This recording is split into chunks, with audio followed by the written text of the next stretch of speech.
एक समय की बात है कि राजा अपने मंत्रियों के साथ बैठा हुआ था। तभी राजा ने मंत्रियों से पूछा कि अपने राज्य में कितने बुद्धिमान लोग निवास करते हैं। तब मंत्रियों ने राजा से कहा कि साहब, अपने राज्य में इस बात का पता लगाने के लिए हमें कोई प्रतियोगिता का आयोजन कराना होगा। तभी राजा ने कहा, कैसी प्रतियोगिता? मंत्रियों ने कहा, हमें यह प्रोग्राम बनाना होगा, राज्य में बुद्धिमान लोग कितने हैं। राजा ने मंत्रियों से कहा कि आप मुझे उस प्रतियोगिता का प्रारूप तैयार कर मुझे बताया जाए। अगले ही दिन मंत्रियों ने प्रतियोगिता का प्रारूप तैयार कर राजा के सामने पेश कर दिया।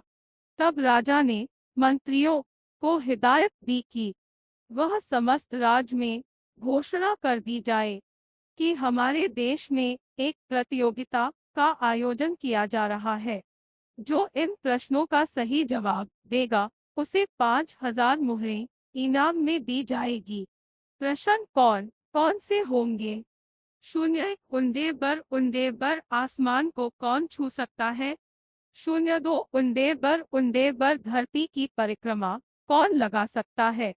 राजा साहब ने मंत्रियों से कहा कि आप दिन और समय निश्चित करें और प्रतियोगिता का आयोजन किया जाना चाहिए।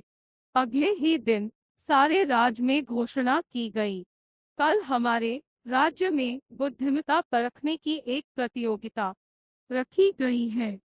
अगले ही दिन राज्य के सभागार में सारे लोग एकत्रित हो गए। प्रतियोगिता शुरू की गई। घोषणा पत्र पढ़ा गया। मंत्रियों ने कहा, कोई भी व्यक्ति इन प्रश्नों का सही जवाब देगा उसे 5,000 मुहरें इनाम में दी जाएगी। एक शर्त भी रखी गई थी कि 2 प्रश्नों में से एक प्रश्न का भी सही जवाब देने पर भी उसे वही इनाम दिया जाएगा। तब राजा ने कहा, प्रतियोगिता शुरू की जाए। लेकिन किसी ने भी एक भी प्रश्न का जवाब नहीं दे पाते। उस दिन प्रतियोगिता स्थगित कर दी गई। अगले दिन फिर प्रतियोगिता शुरू हुई। इस बार बहुत सारे लोग एकत्रित हुए। उनमें एक बालक भी जया अपने पिता के साथ देखने आया हुआ था। जैसे ही प्रतियोगिता शुरू हुई थी कि वही हाल हुआ कि कोई भी उन प्रश्नों का सही जवाब नहीं दे पाया। तभी उस बालक ने जोर की आवाज दी कि मैं इन प्रश्नों का उत्तर देता हूँ। सभी लोग अचंभे में पड़ गए। तब राजा साहब ने उस बालक को बुलाया और उससे पूछा कि आप इन प्रश्नों के उत्तर देंगे। बालक ने कहा, जी, मैं इन प्रश्नों का सही जवाब देगा। राजा ने कहा कि आप आसमान कैसे छुओगे? बालक का जवाब था, मैं अभी कक्षा 8 में पढ़ रहा हूँ।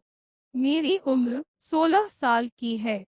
आसमान छूने का मतलब है कि आप ऊंचाइयों को छू सकते हो। मैं अभी सारी ऊंचाइयों को छूने का मौका है। राजा साहब उस बालक की बात सुनकर बहुत खुश हुए। बालक को 5,000 मुहरें इनाम में दी गई और राजा साहब ने उसके साथ पढ़ाई का खर्च उठाने की घोषणा की।